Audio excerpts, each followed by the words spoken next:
Hello everyone, Feskerma, good afternoon, and Falcha, welcome. My name is Dr. Paul Megan. I'm a Gale social linguist and co-editor of the special issue that inspired today's session. It's an honor to open Decolonizing Multilingualism, Sustainability, Indigenous Knowledges, and Linguistic Justice, presented under TESOL's Bilingual Multilingual Education Interest section. A quick overview of today. I'll first begin with some opening remarks before going into introducing who you'll be listening to today. I'll also touch on the special issue where you can find more readings and references. Our shared point of departure as part of this session is simple and profound. Language is not only a communicative tool, it is a living embodiment of relationships to land, to ancestors, and to knowledge systems. Decolonizing multilingualism asks us to recognize these relationships and to interrupt the lingering hierarchies that privilege a few colonial languages and worldviews over the many. It's also a timely commitment in the United Nations Decade of Indigenous Languages, a period ongoing until 2032, calling us to protect linguistic and biocultural diversity as a matter of justice and sustainability for now and for future generations. This session grows out of our special issue for the Journal of Education for Multilingualism, which centers the intersection of multilingualism, Indigenous knowledges, and environmental sustainability. Across the issue, contributors, three of whom you'll hear today, show that multilingualism is not simply a classroom-based skill.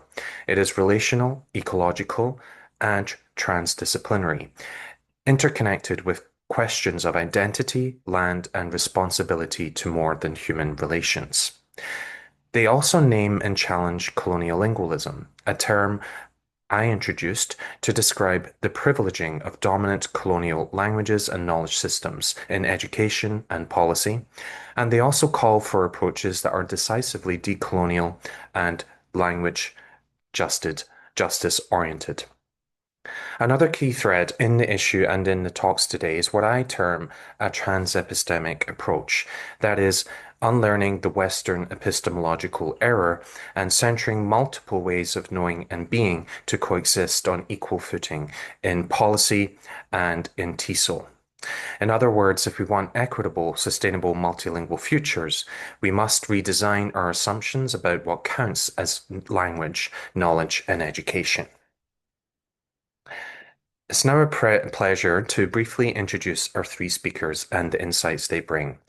Professor Robert Phillipson will anchor us in a longer trajectory of work on linguistic imperialism and linguistic human rights. His conversation with me in the special issue connects decades of scholarship to the present, how monolingual English-dominant ideologies reproduce inequity, and how multilingual education rooted in rights, justice, and local ecologies can resist those patterns. Dr. Robert Phillipson's perspective helps us keep sight of systems and structures, not just classroom techniques. Dr. Don Wink invites us into Constellations, a scholarly creative contribution that centers liliology, an indigenous ecological framework where wildness, beauty, and imagination are not luxuries, but necessities for decolonial pedagogy. Dr. Wink's work reminds us that the struggle against linguistic imperialism and colonialingualism is also a struggle for wonder, for pedagogies that nourish the spirit and make room for story, art, and embodied knowledge alongside analysis. Dr. Madoka Hamini takes us to the Ryukyu Islands, following adult second language learners reclaiming their own languages through a master-apprentice model. In Dr. Hamini's study, learning is intergenerational, cyclical, and land and ocean-based, reconnecting participants to ancestral memory, challenging linear notions of time and age, and healing through cultural belonging, a powerful illustration of language as an ecological relation and practice. Across these contributions, a few themes resonate. Language is ecological knowledge. Language encodes and transmits the know-how communities need to live well with land and water. Sustaining languages sustains ecological memory and knowledge. Reclamation and resistance, from policy critique to community practice, decolonizing multilingualism is a forward-looking refusal of extractive colonial logics and a commitment to repair and reparations. Relational multilingualism in TESOL. Languages are not just siloed competencies, they're networks of relations among peoples, places, histories, and futures. Relations that include the more than human. And finally, trans-epistemic transformation, unlearning Eurocentric and colonial paradigms and valuing multiple knowledges and ways of knowing and being. So what does this mean for TESOL? Here are some invitations to everyone listening today. Teach with place. Make room for land and water-based learning where possible, even in urban contexts. Learn from the lands on which you currently reside. Honoring the languages and ecologies that sustain our students and our educators' worlds. Center rights and justice. Align classroom assessment in TESOL, curricula, and institutional policy with linguistic human rights and epistemic justice. Not simply as add-ons, but as integral and central to what counts as good TESOL and language education more broadly. Practice trans-epistemic pedagogy. Pair research articles with story, art, land-based practice, and community expertise, such as inviting Indigenous elders into the classroom. This way, we can invite the students and our educators and those who live in a community more broadly, their full repertoires and relations into the learning space. And finally, support co-creation with communities. Support language reclamation, cultural and linguistic revitalization to move towards transformative policy change. If you'd like to read more about the work behind today's talks, you can find these articles where we'll hear from the speakers today in our special issue, The Intersectionality of Multilingualism, Indigenous Knowledges and Sustainability, published in Journal of Education for Multilingualism earlier this year. This editorial overview and the pieces by Dr. Hamine, Dr. Wink, and Professor Phillipson are all published there, along with a full reference list for further study. And to close, I want to return to the heart of this conversation. In a time of ecological and humanitarian crises, languages are lifeways, repositories of ecological knowledge, protocols of care, and blueprints for futures we still have time to build. Decolonizing multilingualism is therefore not just a niche project, it is a necessary practice for our classrooms, our communities, and for our planet. As we listen to our speakers today, I invite you to consider one concrete shift you can make in your teaching, your research, or in your institution to move from extractive to relational language practice. Thank you for being here and for the work you are already doing to sustain languages, lands, and lives. Please join me in welcoming our first speaker, Professor Robert Phillipson. And thank you again for your attention today. Enjoy the session. Thank you for inviting me to talk to you. My first reaction to the topic of this session was that it ought to be called Decolonizing Monolingualism, because it is the dominant national language forces in European and Europeanized countries that have for centuries tried to impose a single language. That has to change. My personal multilingualism, regular use of 4 languages, makes me well aware of the difficulty of learning languages, but it's an enriching experience. Teachers of English ought themselves to be able to demonstrate that they have learned other languages and understood what the challenges were. The sustainability of linguistic diversity and respect for Indigenous knowledges ought to go without saying, however demanding this is in TESOL realities. I found myself at 22 working in Algeria, sent by the British Cultural Diplomacy Service, British Council, because I knew French. Here I learned a lot about colonialism, as did Frantz Fanon, the theorist of liberation from colonialism and author of Les Damnés de la Terre, The Wretched of the Earth. After 130 years of French colonialism, the literacy skills of Algerians were lower than when the French left in 1962 than when they occupied the country. The French suppressed Arabic and Berber languages. After independence, the use of Arabic has increased, but French remains as an elite language and Berber languages are still marginalized. National independence does not guarantee decolonization. Linguistic imperialism continues in different forms. I was personally involved in building up competence in English, the challenge here and worldwide being to ensure that English is learned additively and not promoted at the expense of local languages. There is clear evidence that the linguistic imperialism of colonial times continues in the modern world. I will report on a study in Nunavut in northern Canada that I was involved in.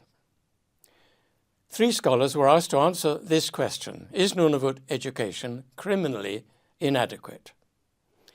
An analysis of current policies for Inuktitut and English in education, international and national law, linguistic and cultural genocide, and crimes against humanity. That's the name of our report. The investigators were Rob Dunbar, an experienced international human rights lawyer, Tove Skutnap-Gangas, a prolific scholar on bilingualism, language policy, and language rights, and my wife, and myself. Our Nunavut Canada report, April 2019, covers 82 pages. It's available on the internet with 4 pages of conclusions and makes 16 recommendations for improving the situation. It shows that the Nunavut education system has features of cultural genocide, linguicide, econocide, and historicide, meaning ancestral languages, cultures, economy, and history are all being eliminated. Significant structural factors are that the funding for the 2 Inuit languages is vastly less than for French, and that many of the English-speaking teachers are from other parts of Canada and unfamiliar with Inuit culture and languages. We conclude that education in Nunavut does not live up to Canada's laws nor its international obligations.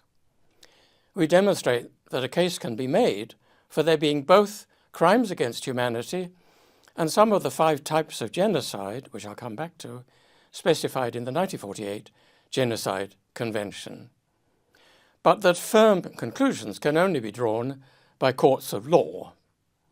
However, we experts can draw the conclusion that policies in Nunavut strengthen English at the expense of Inuit languages.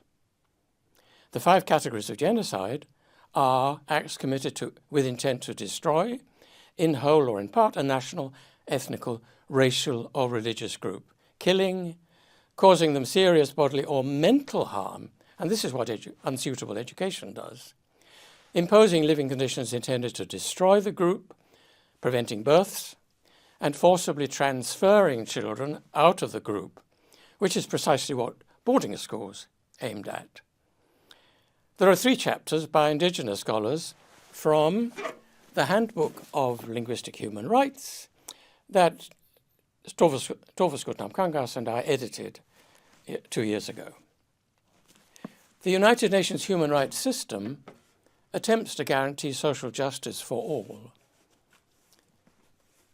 including linguistic justice, starting with the Universal Declaration in 1948 and a vast expansion since.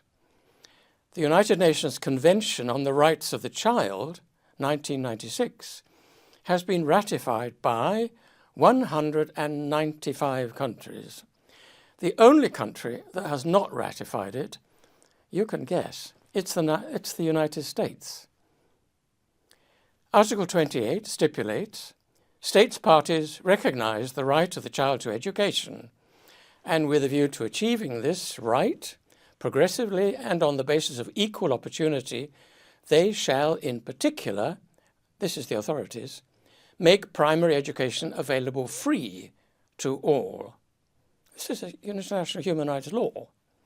And in Article 30, in those states in which ethnic, religious, or linguistic minorities or persons of indigenous origin exist, a child belonging to such a minority or who is indigenous shall not be denied the right, in community with other members of his or her group, to enjoy his or her own culture, to profess and practice his or her own religion, or to use his or her own language. This formulation aims at ensuring the sustainability of minority communities. It does not guarantee mother tongue-based multilingual education, which is what UNESCO now strongly recommends worldwide.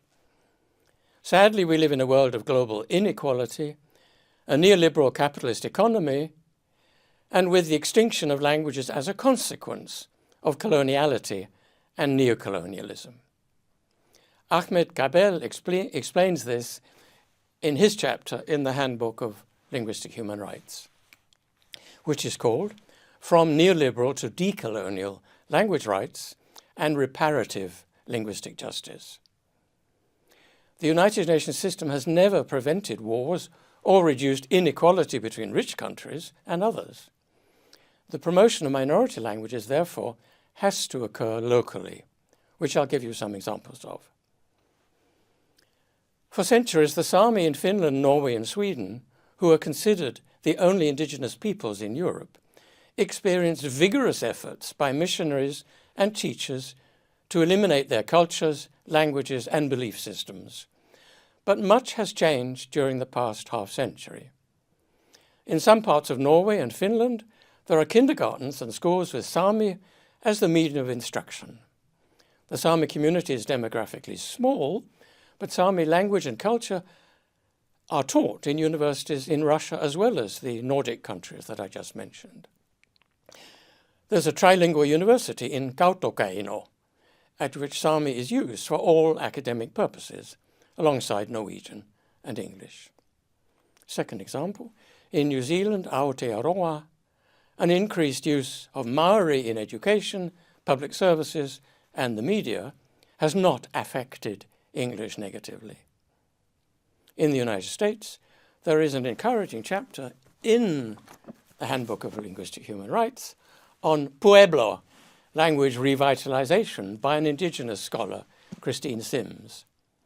She explains how principles of tribal sovereignty exercised by Pueblo Indian tribes and other tribal nations in New Mexico are at the intersectionality between local indigenous language efforts expanding into public school settings and education systems unprepared to address the language rights of American Indian students. The chapter provides an overview of both historical and contemporary challenges specific to Pueblo language survival and how their long-standing perspectives about language have guided their efforts to protect the linguistic human rights of their language communities. One more example, the Indian scholar Ajit Mohanty has spent a lifetime analyzing and strengthening multilingual education, all summarized in his wonderful book. No, I don't have it with me, I'm afraid. The Multilingual Reality, Living with Language. He has a chapter in this, of course. The Multilingual Reality, Living with Languages, Multilingual Matters, which is praised to the skies by Tove in her series editor preface and by Jim Cummins in the preface. The chapter in the handbook has a summary, which I'll mention briefly. India's language and education policy is discussed in his chapter to show how indigenous, tribal, minoritized ITM languages are discriminated against in statutory provisions and are neglected in education. The chapter argues that by ignoring the mother tongue of ITM children and imposing submersion education in dominant languages, schools violate linguistic human rights and perpetuate inequality. Educational neglect of mother tongues in multilingual societies like India is often justified on grounds of formidably large number of mother tongues. However, success of some experimental programs of mother tongue-based multilingual education in India shows that the number of mother tongues is not a problem as such. Inconsistent policy, inadequate implementation, and undue priority to English are major issues. The Emily program and policy in the Indian state Odisha, which is described in the book, are discussed to show that it is possible to protect linguistic human rights in the education of ITM children while developing effective multilingualism among them. Briefly on the handbook, it has 5 sections, one on scholarly disciplines that are necessary for understanding and pursuing linguistic human rights. One section that has chapters on limitations in the system, one documents violations of human rights in selected countries, another presents successful implementations of linguistic human rights in a variety of countries, and one is cross-sectional issues. If what I have said whets your appetite, the handbook is available now from Wiley in paperback or as an e-book. I have been able to give you a glimpse of how decolonizing is failing. The handbook does that in China and Turkey and several other places, as well as being achieved in the examples that I've touched on. A final query, which languages are you able to read or speak, and how does that influence your teaching? And if you really want to go back to the history of languages, Ngugi wa Thiong'o, the brilliant Kenyan author of fiction and non-fiction, has been talking about decolonizing languages for 45 years. And his latest book summarizes all of this, and I warmly recommend it. Decolonizing Language and Other Revolutionary Ideas. I hope the seminar will contribute to that. Thank you. Hello and welcome to all. I'm Dawn Wink, and I am delighted to be here and join us, be here at our virtual TESOL convention. And I wanted to begin this session first with some flowers that I picked from my garden for you, for our time together, as we're going to be talking about wildness, beauty, and imagination. I live in Santa Fe, New Mexico. It's the end of the throes of summer. So I just wanted to share those flowers as we dive into talking about constellations. So let me share my screen as we all do. And we shall dive into the constellation to decolonize multilingualism. Here we go. Let me start from the beginning. And I am extraordinarily grateful to be here. This special issue that Dr. Dr. Paul Megan, and Dr. Ching Lin created it's just an extraordinary publication. And I am infinitely grateful to have been a part of this particular constellation of such incredible ideas. So thank you so much, Dr. Megan and Dr. Lin, for bringing us together. We are going to dive into now looking at ways to decolonize multilingualism through this particular constellation that has inspired and continues to inspire my work. And that is looking at liliology, scholarly personal narrative, wildness, beauty, and imagination. Let's take a moment to just take a deep breath. I know we all lead rich, full lives, and so many draws for our attention, and between projects and people and things that we take care of and responsibilities. What I'm going to invite us all to do right now is to take a deep breath and just get grounded in this little tiny bit of time we have together. I include a lit candle in honor of Isabel Allende, the extraordinary Chilean writer who always lights a candle to invite the spirits, and some water. The writer, Terry Tempest Williams, always has a cup or a bowl of water on her desk when she's writing to remind her that transformation is always occurring, even when invisible, like when the water is evaporating. Those ideas very much ground my work. Okay, let's think about constellations. Here's the night sky. These ideas were inspired. I was outside looking up at the sky. I live in Santa Fe, New Mexico, in the United States, and we have very little light pollution. And so the stars are absolutely extraordinary. And I was thinking about these ideas and thinking about this particular constellation and what we can each do to decolonize multilingualism. So again, we're going to be looking at these ideas, and let's get grounded in these ideas now, looking at Liliology and Indigenous Wisdom, a theoretical framework created by Dr. Nerita Blair. We're going to be exploring scholarly personal narrative, a methodology that weaves all voices into research, into academia that is historically really left many of the world's voices out. And we're going to be looking at wildness as thinking about it as terms of authenticity and creativity, beauty through the idea of an indigenous understanding, hosho, which is wholeness and balance, and imagination. When we take those visions and with action, we bring them to life. So here's Dr. Nerita Blair, Ned, as she goes by, and let's think about liliology. And again, through the lens of how can we decolonize multilingualism, sustainability, including all voices.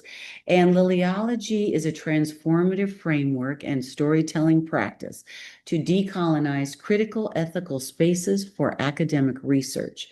Liliology embodies relatedness, connectedness, and a sense of belonging that embraces co-becoming with country. This theoretical framework embraces ecosystems, natural landscapes, indigenous languages as vital, integral, and necessary elements for global sustainability. Now, when I first heard of liliology, I had already had such a deep love in my heart for the idea of water lilies, and that comes from the work of the phenomenal Dr. Tovis Gutnam-Kangas, who very much, and this was another painting. I end up painting my ideas, my understandings a lot. I encourage you to also weave these multiple ways of knowing, this transdisciplinary, as Dr. Megan mentioned, into our work. And her ideas of the water lilies as representing the mother tongue languages, the vitality, the importance of mother tongue languages, because the mother tongue language is the stock and the roots from which all other languages come. And so when I heard of liliology, I wanted to know more about it. Grounded in story, it is iterative rather than linear. The stories are told in a circular or spiral theme with thematic repetition or spiral. Provides the structure to integrate academic research and life stories to express voices often silenced within academic writing, an expression of how justice may rule on the side of deep time and a storied landscape that has been held in place by the roots of indigenous wisdom. So this theoretical framework embraces ecosystems and natural landscapes. Let's look at, as I was reading this, I wanted to paint it, I wanted to understand it. So what are the components? What are some of the main elements of liliology? The brick wall over here on the right represents Western academia.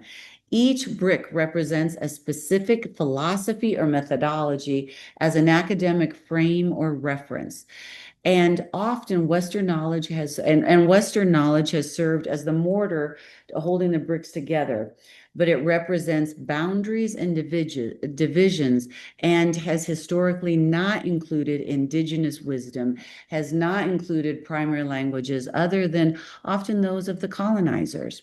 Now, here in the middle, we see the bush, the sweet potato, which represents spirit knowings that radiate from a nourishing, sustaining, growth-producing central core. So, do we allow spirit knowings into what has historically been Western knowledge, the brick wall of Western academia?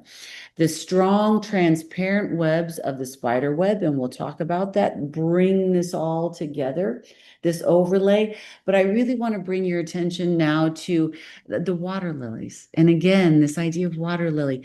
Each petal represents a different story. So the textures, the colors, the many different flowers, shapes, textures, and genres of knowing represent the not as homogenous as frequently been represented in academia, but as representative of all of the world's voices. And we think again, decolonizing multilingualism, bringing in all of the world's voices. Scholarly personal narrative is an extraordinary methodology, which again starts with lived experiences and integrates into the academic space voices that have historically been marginalized. And so it falls under the overarching umbrella of narrative inquiry and begins with experiences as expressed in lived and told stories to individuals. There are four steps within scholarly personal narrative: pre-search, me-search, research, and we-search. So what do those look like?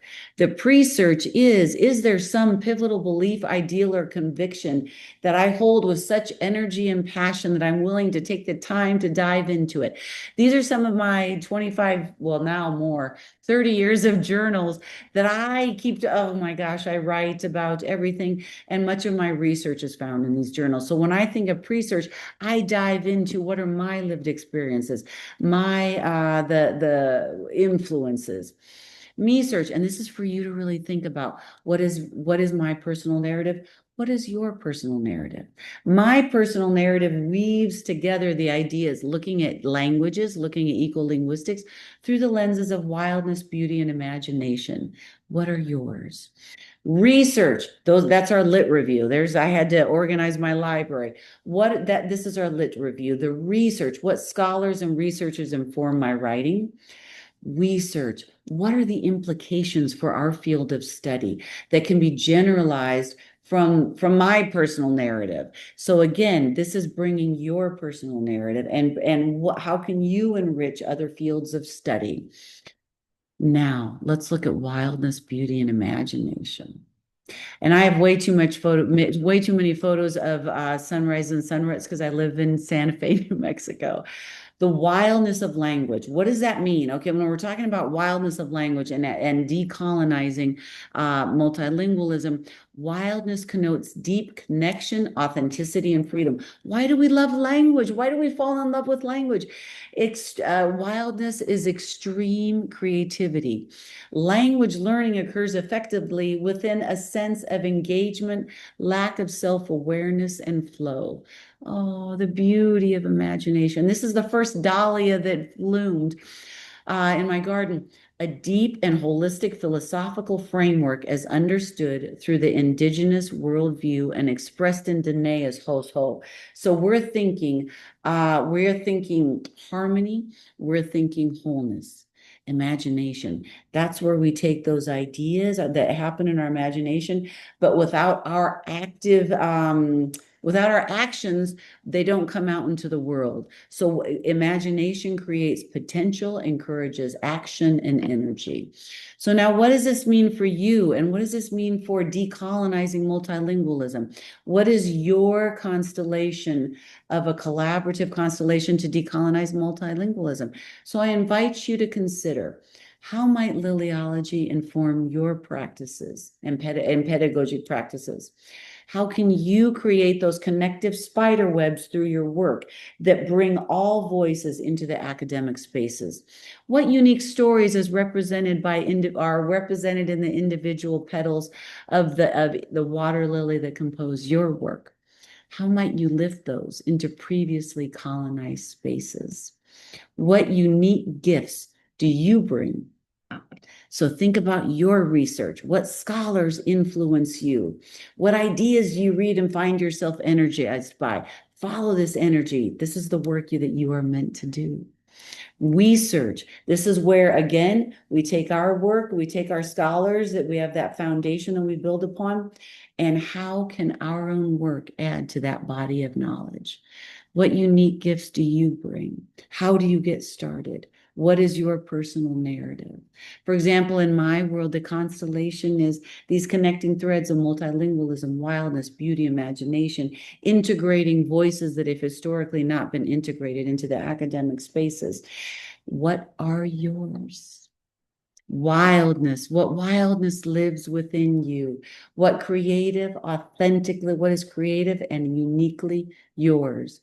Bring it into these spaces. Decolonize multilingualism. Beauty represents wholeness. What pieces of wholeness can you bring into this world filled with brokenness right now?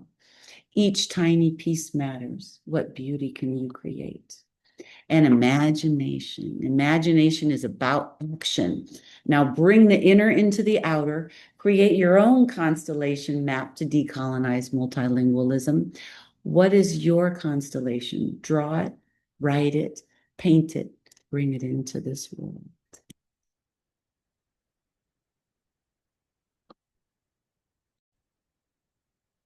Hello. Kyomanara Banaya Hamine Madoka Yu. Hello everyone. My name is Madoka Hamine. I am speaking from the land of the Indigenous people where the University of Denver stands, where I work. Today I'm going to talk about the research paper that I wrote for this special issue.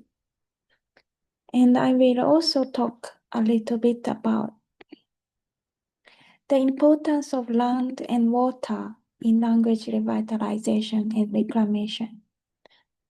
And also at the end, I will touch upon the time, the concept of time that might be different in the language revitalization. So the coloniality of language. In many of the parts of the world, colonial languages had powers.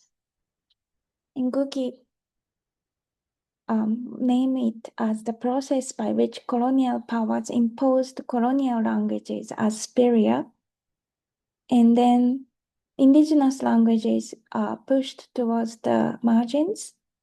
And also this idea of coloniality of language impacted on the discipline of linguistics.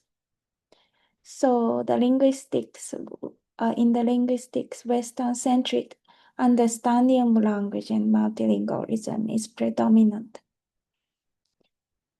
However, some of the scholars from the different parts of the world argues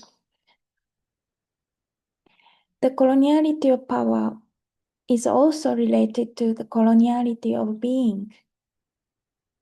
Coloniality of being is the way that colonialism fundamentally altered not just political or economic systems, but also it changed the reality of colonized people, including its impact on language.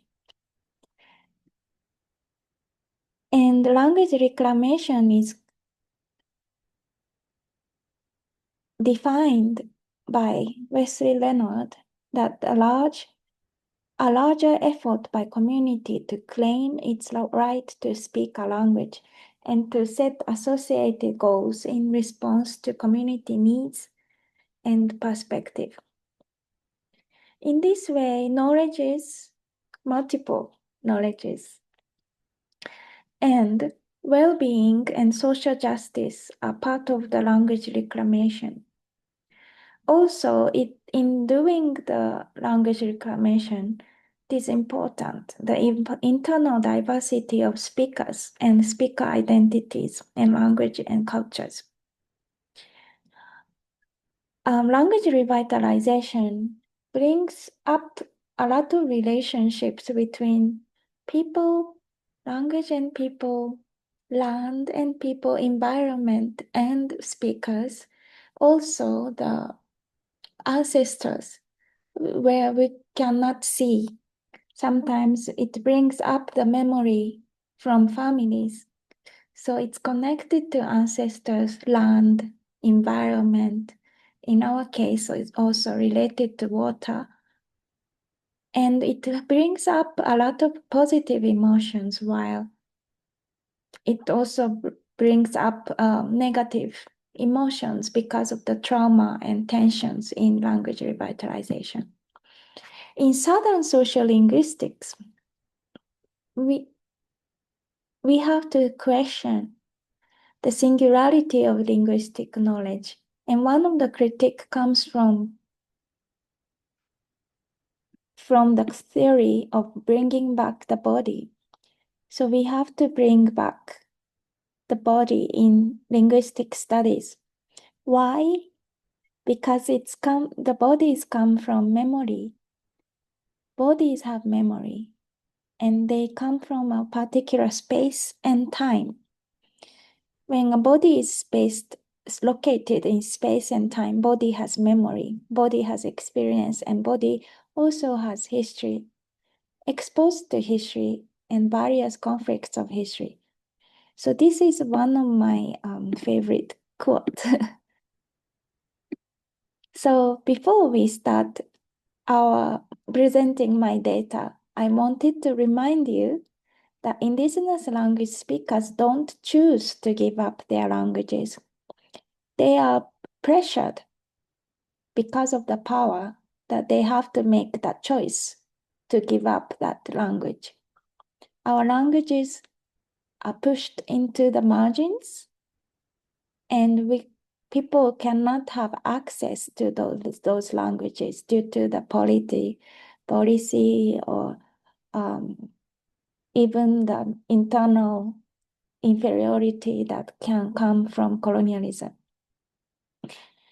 Also, language endangerment is related to discrimination, inequality in society, and opportunities associated with the language. So that a lot of Indigenous language speakers, they don't have access to education if you speak only the Indigenous language. So they become multilingual, acquiring the dominant language. So the product of that assimilation is somebody like me who didn't speak the Indigenous language at home and have to learn it when I became an adult. So my family didn't teach me the local language where I come from, and that's how. And then I became English speaker, knowing the only language that my country, Japan, has, Japanese. So I think I am a product of colonialism, the colonialism in language. Okay, so next slide. So this is the map of Japan compared to Europe. I just wanted to show that Japan, you might not realize that it's a long country that has even the climate in northern part of Japan is similar to Northern Europe. And where I come from is the southern part of Japan, Ryukyu Islands. They are similar to the climate in Portugal or Spain, or even like tropical climate, subtropical climate. So the context is that Japanese government annexed the Ryukyu Kingdom in the late 19th century. And under the name of national policy, the Ryukyuan cultures and languages started to decline. Yes, so there was a period before the World War II, there was a bilingual period, even though the kingdom was annexed. And then there happened the language shift, accelerated the standard Japanization or standard Japanese language assimilation. And that resulted in the decline of Ryukyuan languages. And now we are experiencing the revival of local languages now, which is my topic of today's talk. So you can see the slide here that our languages, the Ryukyuan languages, are considered as 6 languages according to UNESCO, but there are a lot of internal dialects, as you can see on this map. So there are a lot of internal languages which are very different from village to village, islands to islands. And also the generational difference is there too. So when you think about language revitalization, people tend to think of the binary, like indigenous, non-indigenous, indigenous, colonial.